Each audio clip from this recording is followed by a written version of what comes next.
5th का, वो है आपका perimeter area and volume. So first of all we discuss about the perimeter area and volume. Perimeter क्या होता है, एरिया क्या होता है, वॉल्यूम क्या होता है। Okay, so we discuss about the perimeter. So perimeter means, perimeter का मीन्स होता है आपका sum of all side of a closed figure, यानी sum of all the sides. We have already learned about the perimeters in the class 4. We know that the perimeter means measurement around a closed figure or a curve in a given figure. The perimeter of triangle PQR is, suppose PQR is a triangle, so sum of all these sides is known as perimeter. It means 3 plus 4 plus 5 is known as perimeter. 3 plus 4 7, 7 plus 5 12. 12 centimeters is the perimeter here. So here we remember something here, perimeter of a square. Square जो होता है उसका perimeter का जो formula होता है that is the 4 into side. तो square की जो साइड दी होती है उसको 4 से इंटू कर दी, क्या निकल के आ जाता है, स्क्वायर का पेरीमीटर आ गया। Perimeter of rectangle, perimeter of rectangle means 2 into L plus B. We already discuss in the previous class, ठीक है, 4th क्लास में we already discuss this. 2 into L plus B, ये कहाँ से निकल के आया, ठीक है, यानी रेक्टेंगल की जो चारों साइड्स होती हैं उन चारों साइड्स का सम अगर करते हैं तो ये फॉर्मूला वहां से ड्राइव हुआ है, 2 into L plus B. This is the perimeter of rectangle. Then आता है पेरीमीटर ऑफ ट्रायंगल। ट्रायंगल का इट मीन्स पेरीमीटर क्या होगा, sum of the length of 3 sides, तीनों साइड्स का आपका सम कर दीजिए तो पेरीमीटर निकल के आ जाएगा, ठीक है। फिर बात करते हैं area. Area of regular shapes. Area क्या होता है, इस space occupied by any object. किसी भी ऑब्जेक्ट के द्वारा अगर स्पेस ऑक्यूपाई किया जाता है, जितना स्पेस ऑक्यूपाई किया जाता है that is known as here area. Area is always measured in the square. Area हमेशा स्क्वायर में मेजर किया जाता है। Unit of area is square unit, ठीक है। जैसे फॉर एग्जांपल जैसे स्क्वायर सेंटीमीटर होता है, स्क्वायर मीटर होता है, तो आप उससे पहले क्या लगाएंगे, स्क्वायर लगाएंगे, सेंटीमीटर और मीटर के पहले, ठीक है। तो this is the unit of area. Look at this here, if the side of any closed figure is given in the millimeter, अगर आपको किसी भी क्लोज फिगर की साइड है मिलीमीटर में दी हुई है और उसका एरिया निकालना है तो जो एरिया आएगा that is in the square millimetre, ठीक है। और अगर सेंटीमीटर में आपको दी हुई है साइड्स तो आएगा स्क्वायर सेंटीमीटर। मीटर में अगर गिवन है साइड तो आएगा स्क्वायर मीटर। एरिया जो किस में आएगा, square metre. You can write the area in the square metre.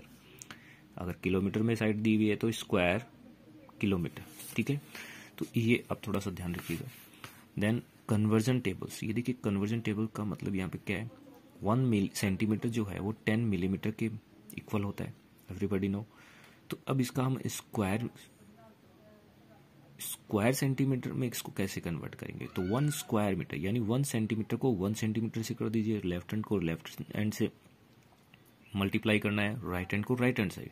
तो 1 सेंटीमीटर इंटू 1 सेंटीमीटर हो जाता है 1 स्क्वायर सेंटीमीटर, और 10 मिलीमीटर इंटू 10 मिलीमीटर हो जाएगा 100 square millimetre. It means 1 square centimetre में 100 स्क्वायर मिलीमीटर होता है, ठीक है। यानी 1 स्क्वायर सेंटीमीटर जो है 100 स्क्वायर मिलीमीटर के इक्वल होता है। देन 1 मीटर 100 सेंटीमीटर के इक्वल होता है। तो इसका भी क्या करेंगे, 1 मीटर इंटू 1 मीटर कर देंगे, 100 सेंटीमीटर इंटू 100 सेंटीमीटर करेंगे, तो ये कितना हो जाएगा, 1 स्क्वायर सेंटीमीटर जो है वो 10,000 स्क्वायर सेंटीमीटर के इक्वल होता है। तो ये आप इसको कन्वर्ट कर सकते हैं। जब कभी आपको क्वेश्चन में पूछा जाता है कि इसको स्क्वायर सेंटीमीटर में कन्वर्ट करो, तो आप इस तरह से कर सकते हैं इनको देख के, ठीक है।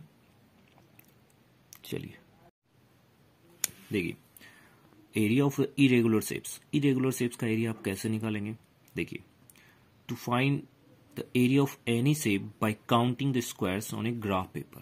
ग्राफ पेपर पे जो स्क्वायर्स होते हैं उनको काउंट करके हम उस शेप, इरेगुलर शेप का एरिया हम निकाल सकते हैं, ठीक है।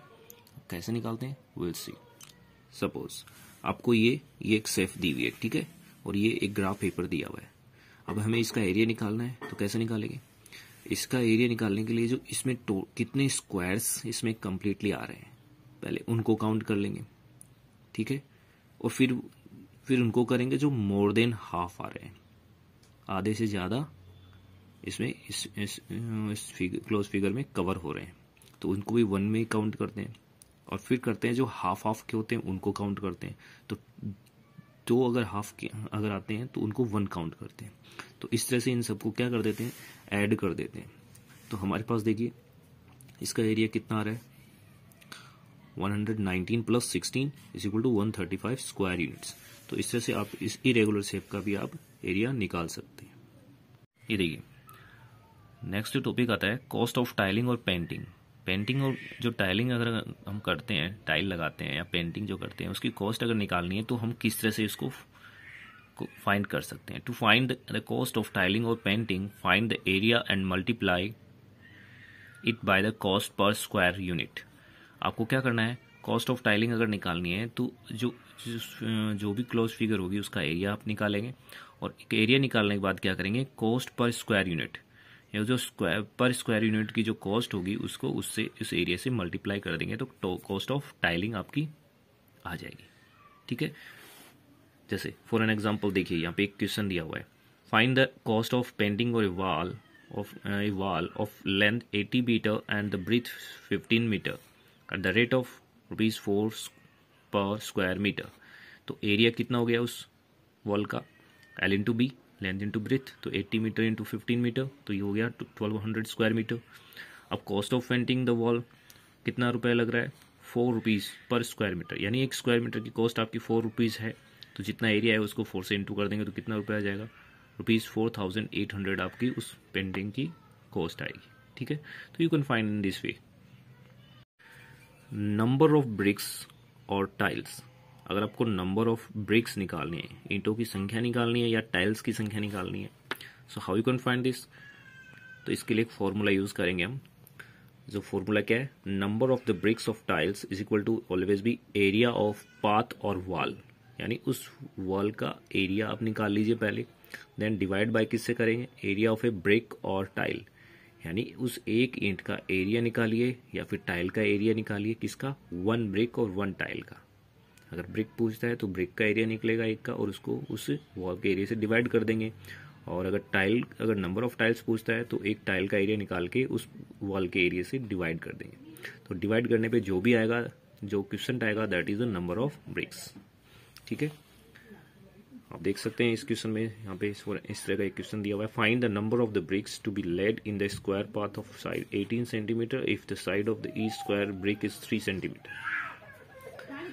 तो एरिया ऑफ द पाथ कितना हो जाएगा, 18 इंटू 18 यानी स्क्वायर सेंटीमीटर हो गया। Area of the each brick, brick की जो है लेंथ और ब्रीथ आपको दे रखी है, तो 3 इंटू 3 हो गया आपका, ठीक है, स्क्वायर में है तो 3 इंटू 3 हो जाएगा एरिया स्क्वायर का, स्क्वायर सेंटीमीटर।